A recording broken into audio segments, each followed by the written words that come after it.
Finally, let's take a listen to the pioneer chairperson of Business Law Section of the Nigerian Bar Association, Barrister George Etomi. He says that true independence of the judiciary lies in the financial autonomy of the judiciary. Stay with us.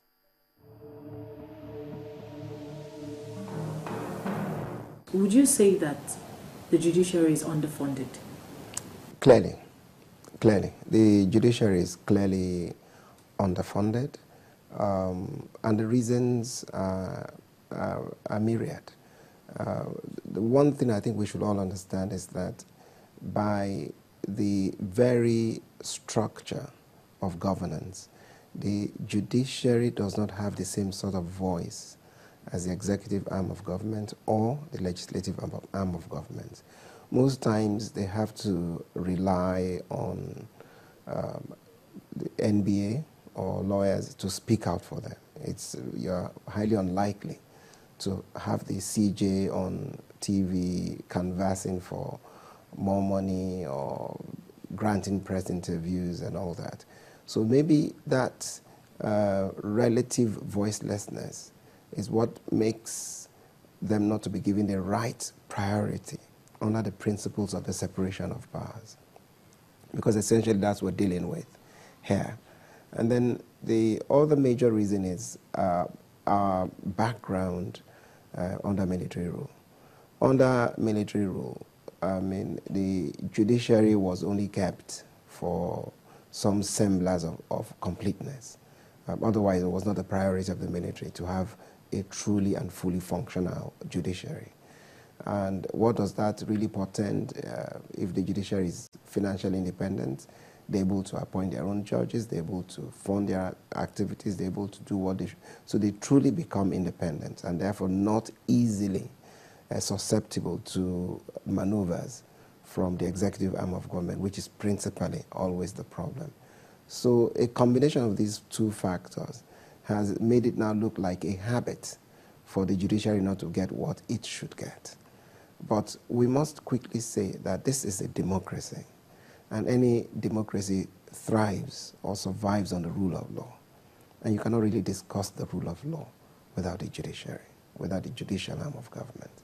So I think that thought process that led us where we are today should completely change in favor of a fully funded and truly independent judiciary. It's not a question of what I think, it's what the law guarantees them. Section 162 of the Constitution and 81 guarantees them autonomy, financial autonomy. So what we really need to do is for that to be implemented, that the matter even had to go to court in the first place for what I would call a judicial interpretation of a clear provision of the Constitution is unfortunate. But it's not a function of what anybody thinks. It's a function of doing what the law requires you to do. And that's why you see the judicial service workers or the union, yes, are doing essentially what the judges cannot do. When you talk about financial independence, what are you really talking about? You're talking about once the monies guaranteed you from the consolidated revenue funds are available, the accountant general should be paying the money directly to those arms of government. It should no longer be a function of the judiciary or any arm of government applying to the Federal Ministry of Finance, bring their budget, let them take a look at what is going on. That is one arm of government that's supposed to supervise the other arm of government. Otherwise, you will see the sort of interference that we're seeing today. This is what financial autonomy is all about. And as I told you, the legislature have got theirs. They fought for it and they've got it.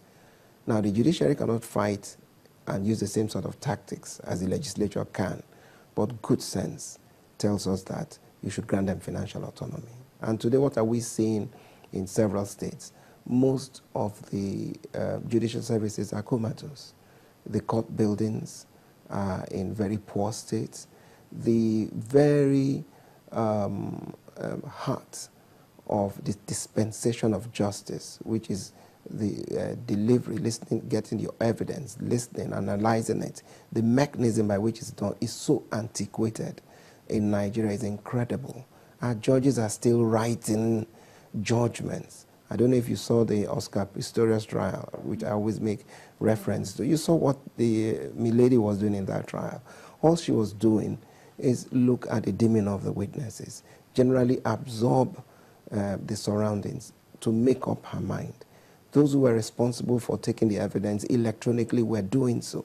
There were assessors with her, so that, and you could see the promptness with which she gave her rulings with regard to matters. But what do we find here? Our poor judges are made to listen, write, and then come back and give rulings. Many of them, many of them just simply can't cope with it.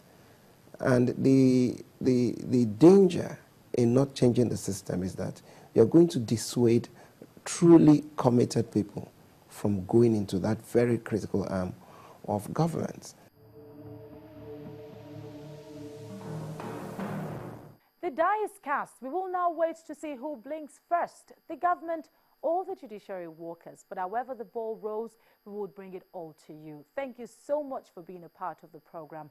My name is Victoria Ido. Thank you for watching.